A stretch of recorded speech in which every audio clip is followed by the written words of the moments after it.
You ever have that one neighbor who acts like the world is her personal vending machine and you're the coin slot? Mine's named Karen, of course. Now, to clarify, her name's not literally Karen, but when someone stomps around like the unofficial queen of the cul-de-sac, believes HOA rules were carved in stone by Moses, and treats your property like it's an extension of her kingdom, yeah, that's Karen for you. Let me set the scene. I live in a modest 2-story duplex at the edge of our little neighborhood. Nothing fancy, just me, my tools, my garage full of half-finished projects, and recently, one shiny sweet level 2 EV charger I installed right next to my front steps. It was wired directly into my own system, metered clean, and tucked behind a little waist-high edge. I put it there for my car, a second-hand plug-in hybrid I lovingly call Sparky. Functional, efficient, and mine. Enter Karen. Of course, she drives a Tesla Model Y because, why not? Her Peril Wire license plate reads, Ely, you can't make this stuff up.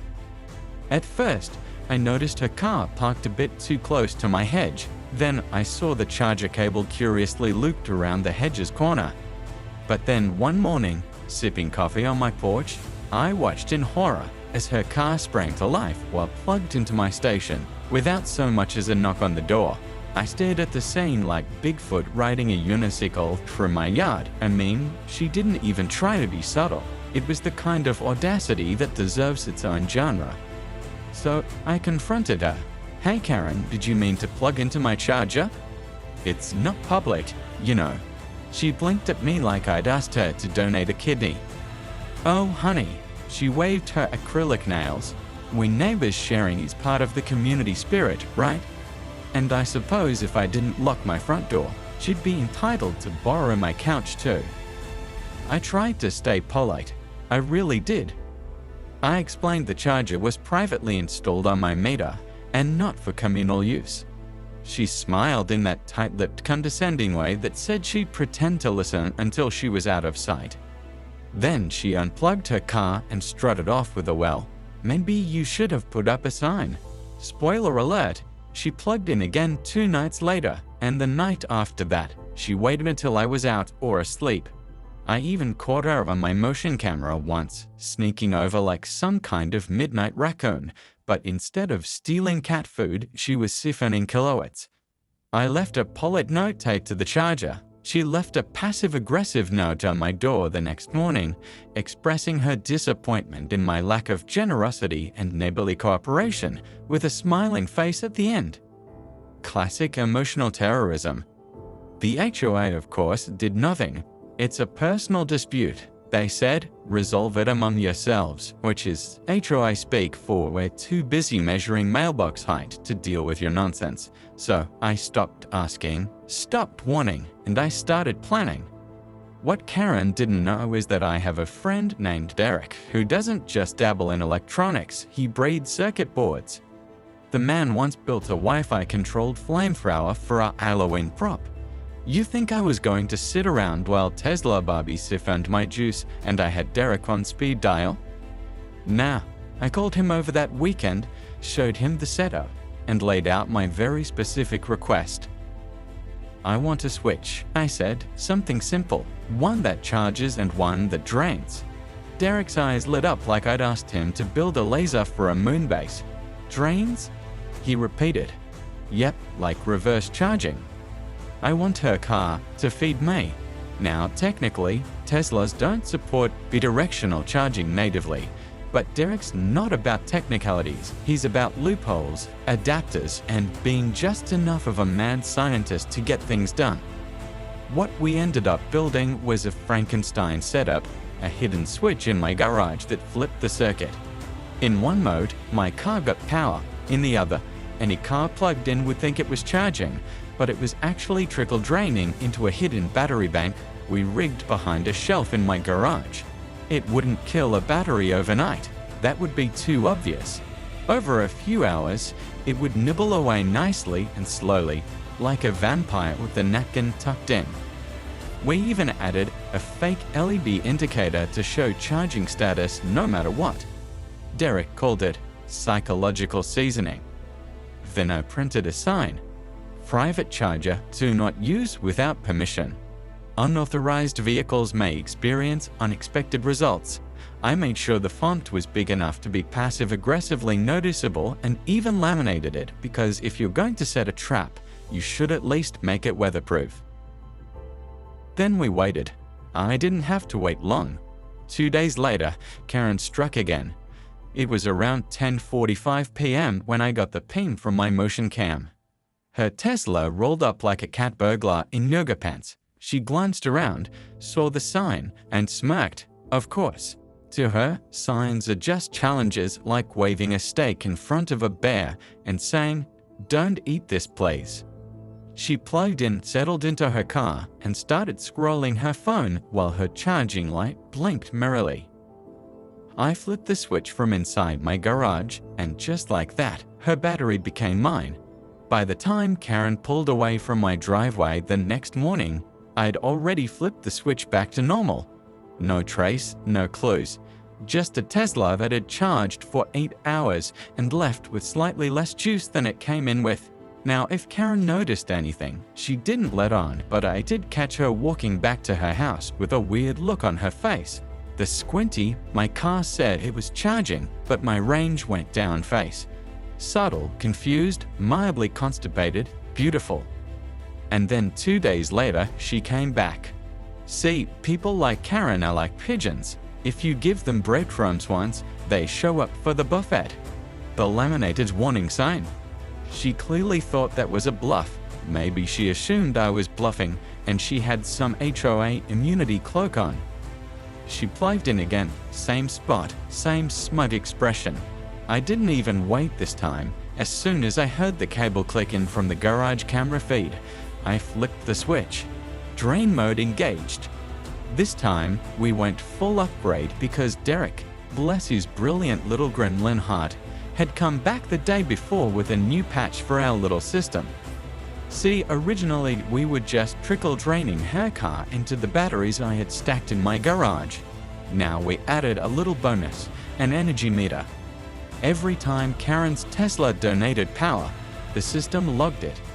I could see down to the decimal how much electricity she was involuntarily investing into my home backup grid. That night, 3.4 kilowatt hours. Not much, but considering the average electricity cost in our area, she had just unknowingly refunded me about $1 and some change. Not bad for a single night of justice. The next morning, she marched up my steps. I was already sipping coffee on my porch, pretending to read the news on my tablet while watching her reflection in the window. "Excuse me," she barked. I lowered my tablet like I was shocked to see her there. "Morning, Karen." "Lovely weather." She crossed her arms and pointed at the charger. "Is there something wrong with your outlet?" I blinked, playing dumb like a champ. "Nope, works great." She frowned. My car said it was charging, but the range didn't go up. In fact, it dropped. I shrugged like she just told me her gluten-free bread tasted like cardboard. Maybe it's your cable or your battery. Teslas can be weird sometimes." She didn't like that answer, not because it wasn't reasonable, but because it didn't give her anything to argue with. Karen needs conflict the way normal people need water. "Well," she sniffed, "just so you know, sharing is a two-way street. It would be nice if you were a little more cooperative with your neighbors." "Right," I said, nodding, "and it would be nice if people asked before plugging into something they don't own." She didn't like that either. She huffed, muttered something about community spirit, and stomped back to her driveway like a toddler denied an extra cookie. That night, she plugged in again.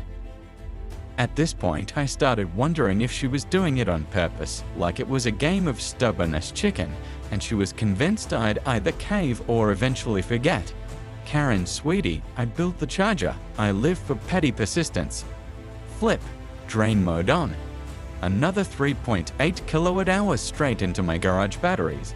My system logged the energy with a happy little beep that was starting to sound like applause. But then things got theatrical. 3 days later, around 9 o'clock a.m., I heard shouting from outside. I opened the door to find Karen pacing in front of my driveway like she was waiting for her cue in a community theater production titled Entitled, the musical. "You," she shouted, pointing a perfectly manicured nail at me. "You? Just you?" Yes. "You stole my electricity." She was holding her phone out like it was a smoking gun. "I took my car to the Tesla service center. They said someone's been discharging the battery through the charger port." I raised an eyebrow. "That's wild. I didn't even know that was possible." "Oh, don't play dumb. I know it was you." I glanced at the sign still taped to the charger, the same one she'd ignored 3 times. "Well," I said, "the sign does say unexpected results." She thought for a second, and that wild look in her eyes shifted. "You think that's funny?"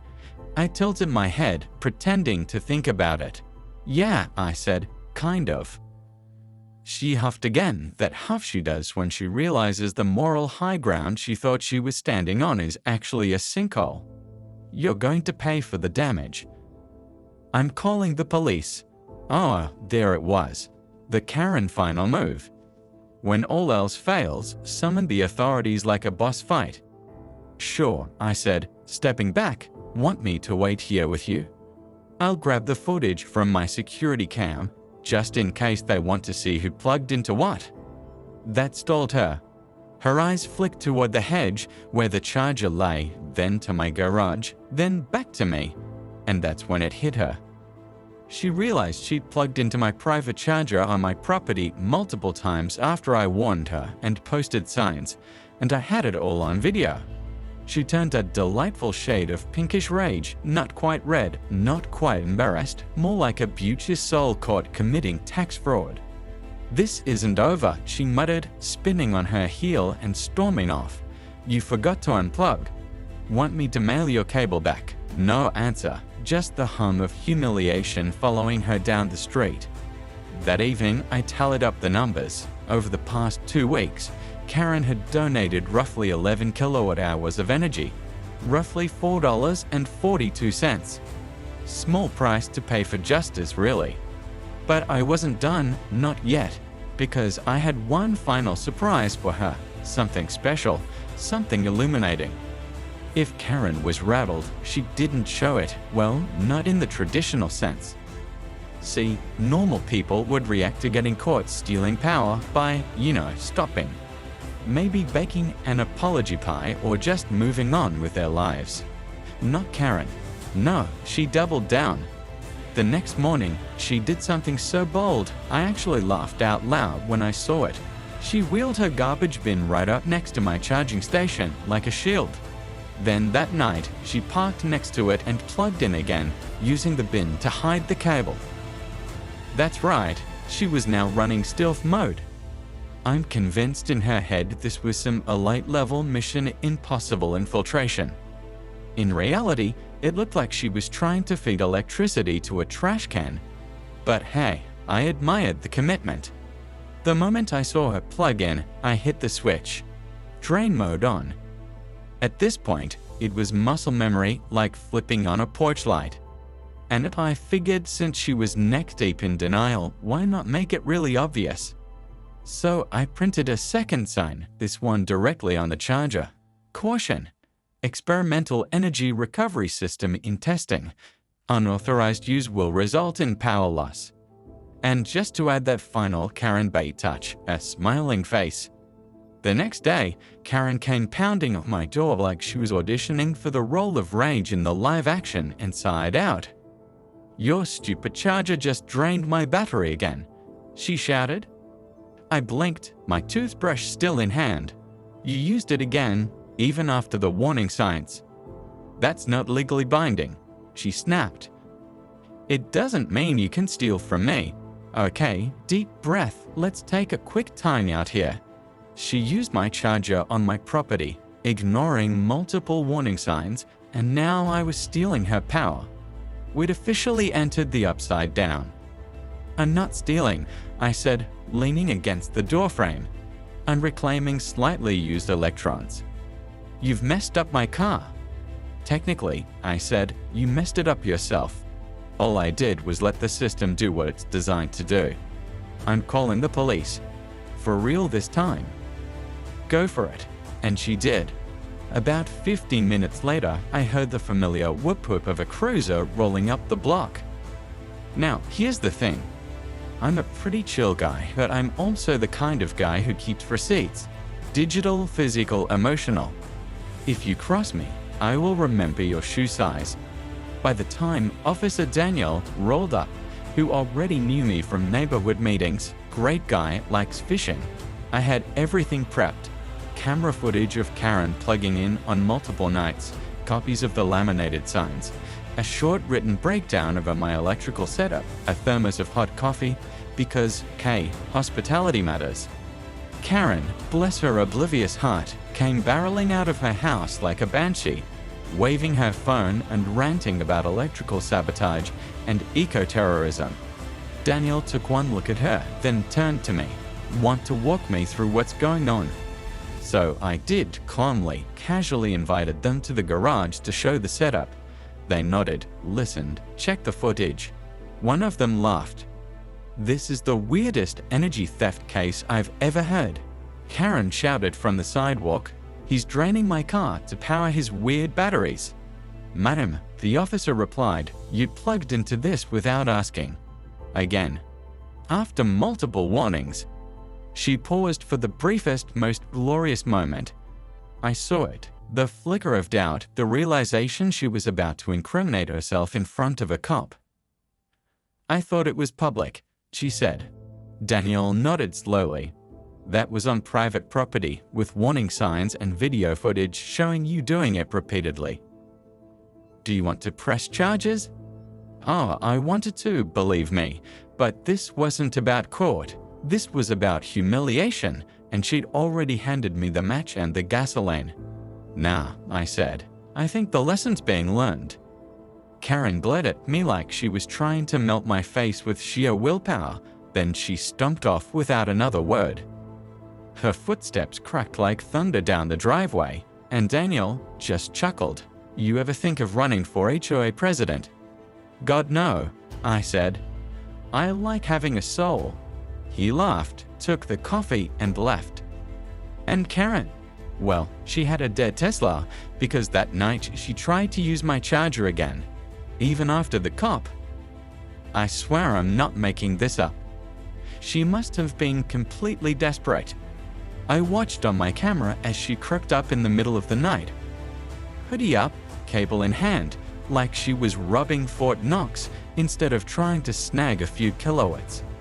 She plugged in, stared at the LED light for a moment, then marched back to her car and dozed off in the driver's seat. I flipped the switch, drain mode on. This time I left it running all night. When the sun came up, I opened my garage and peeked out. Karen's car was dead, not low, not limping, dead. She tried to start it, nothing. Popped the door open, looked around, kicked the front wheel. She yanked the charger cord out and just stood there defeated, hands on hips like she was waiting for the ground to open up and swallow her. It didn't, but what happened next? Chef's kiss.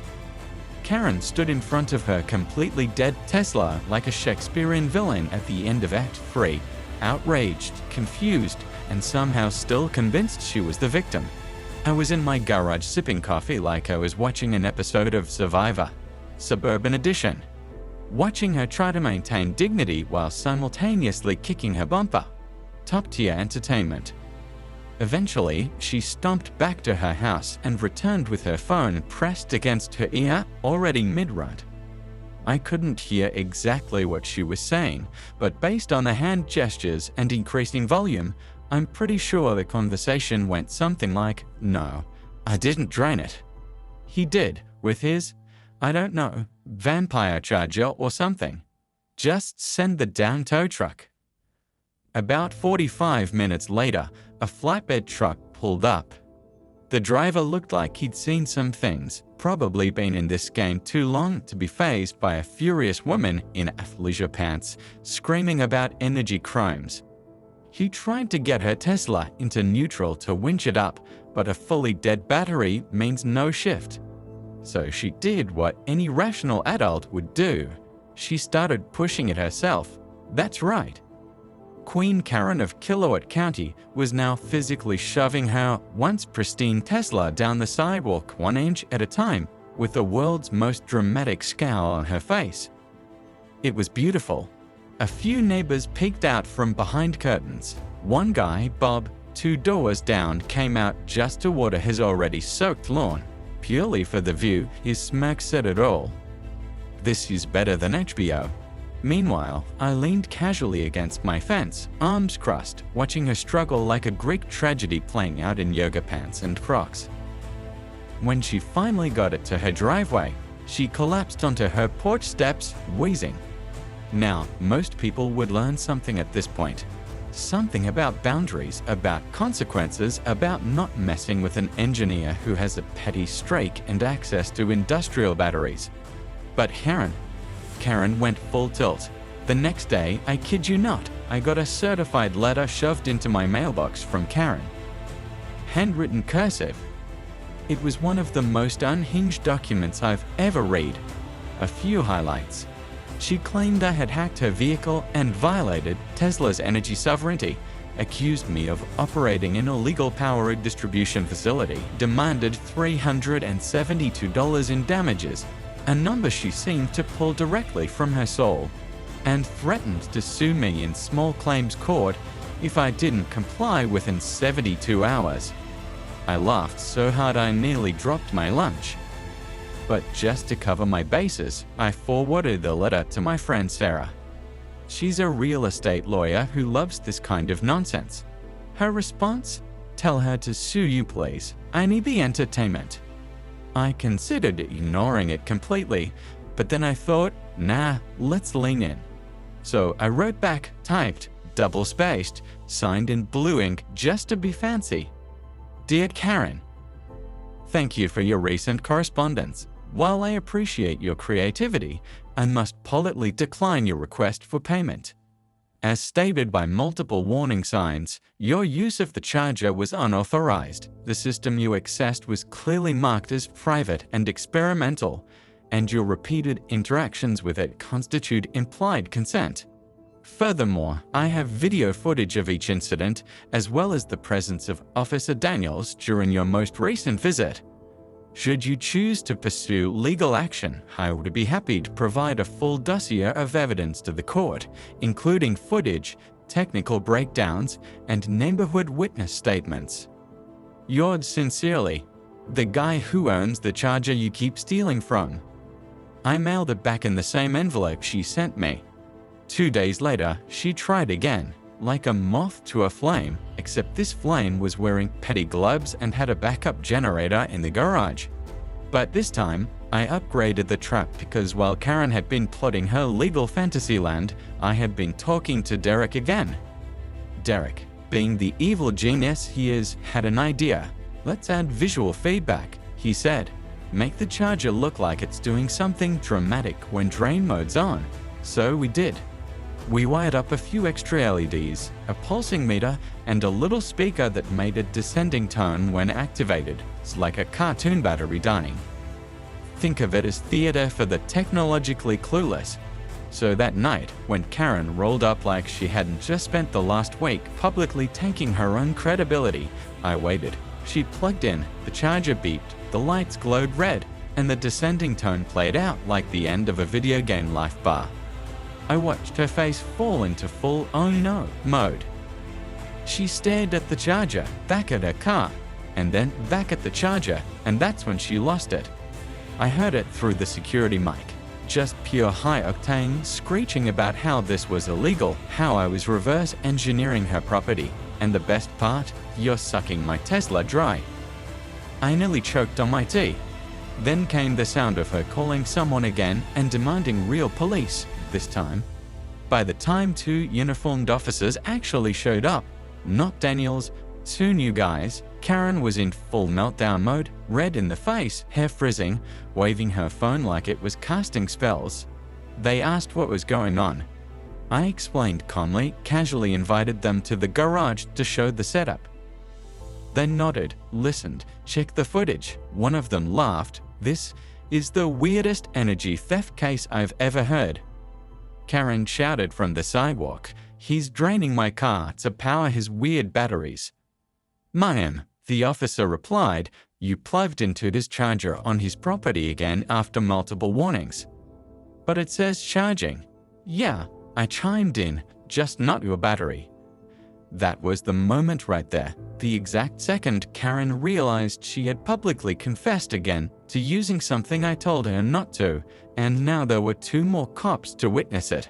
She went silent, not the calm kind of silent, the kind where the soul temporarily exits the body to have a little chat with the universe about bad decisions.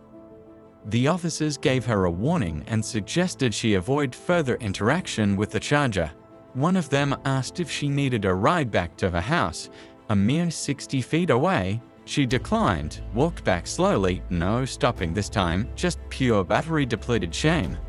And I flipped the switch off, charged my car, and started planning a little something for the grand finale.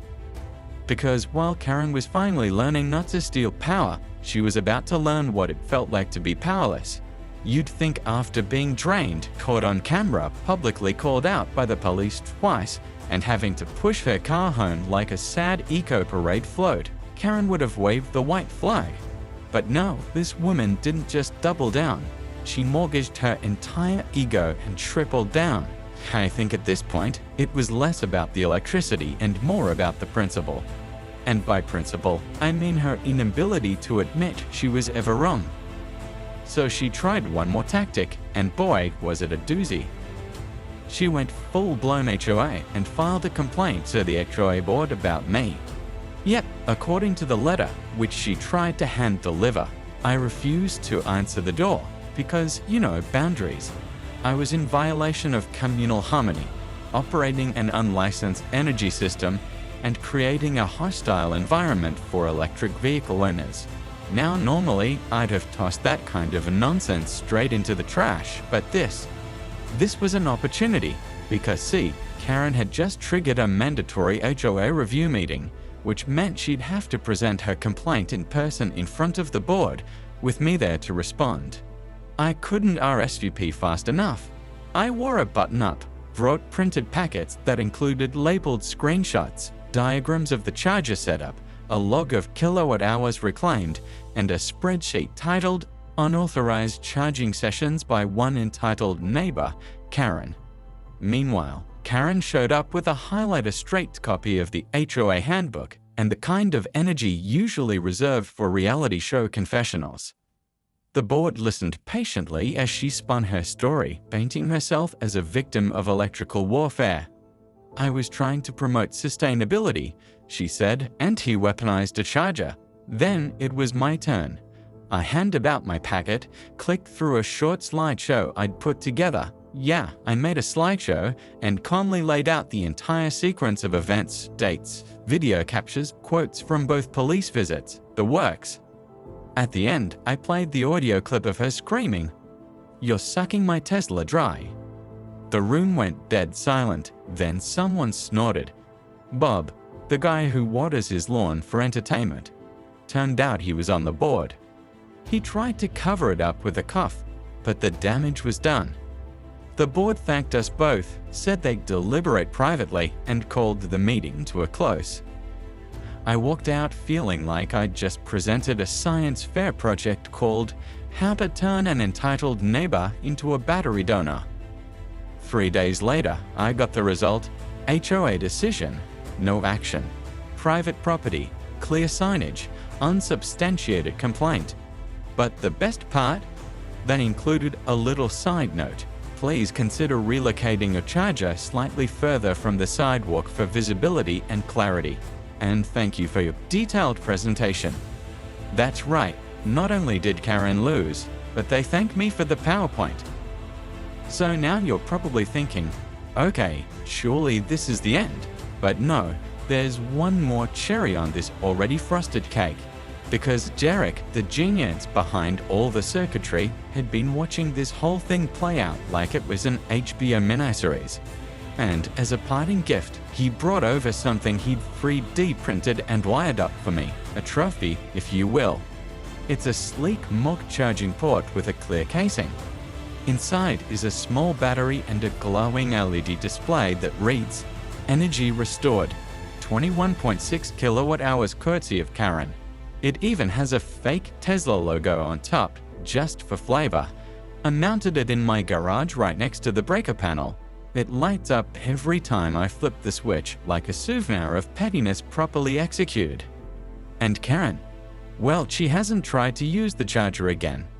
In fact, she barely looks in my direction anymore. I think she's hoping if she pretends I don't exist, the neighborhood will forget the time she basically sponsored my home battery system through unsolicited donations. Her Tesla now charges on a slow plug she ran through her window from her house. I'm not saying it looks pathetic, but if humble pie came with an extension cord, this would be it. The charger still sits in the same place, the sign's still up, the switch still ready. And if Karen or anyone like her ever tries it again, let's just say the trap is always fully charged. Thank you for being with us. Please share in the comments where you're watching from and whether you liked everything. See you next time.